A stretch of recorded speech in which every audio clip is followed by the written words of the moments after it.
زنده باشه برادرها یک سرود تیار کرده اوچا دبی میرم. بله.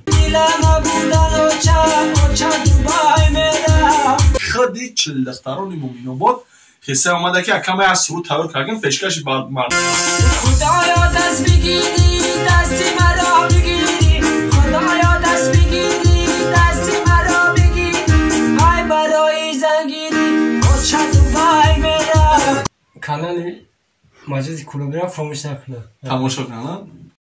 از تقدیمات مجید کلابی. برادرو اپو خوارو مخلصو پادپیشکو مجید کلابی برادرو خوش اومدین با کانال مجید کلابی برادرانو. استاد جمعخان خدمت سبت نواری که سرودی 11 ینگا برآورده در کانال یوتیوب ارتمی برادر جان ما ای خودی چلخترانی مومینوباد قصه اومده که کمی از سرود تیار کردیم پیشکش بعد مردم غریب بگردانم. همه سرود مرا برادرها گوش کنن با گفتن در کامنتاریا فکر شما برادرها بنویسونن برادرها که تماشا کنن هم سرودی مرا من برادر میگم برادرها در جای باشن زنده باشن اکای زفرجان همون سخنای دیگه گفتن داشته باشین اما همه سلام علیکم حسین. ما مردم غریب زنده باشه ساخت سلامت باشه اما وقت سربلند باشه در جای باشه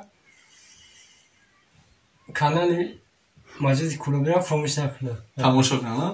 سرودمون با شما زنده باشیم مردم غریب. زنده باشه برادرها یک سرود تیار کرده اوچا دبی میرم. بله. زنده باشه مرحمت.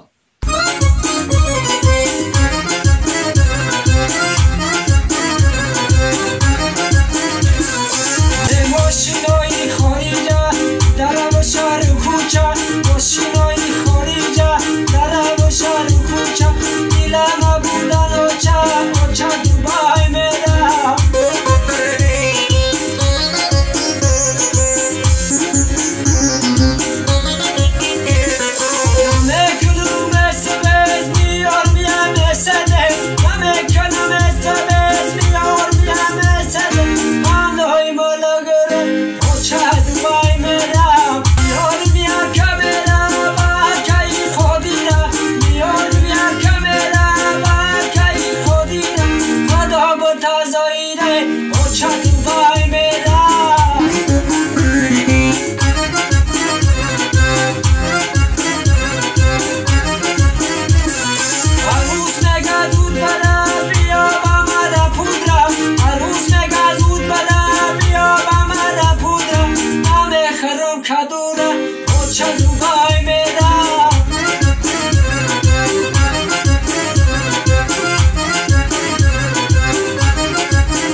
اوچا دبی میرم.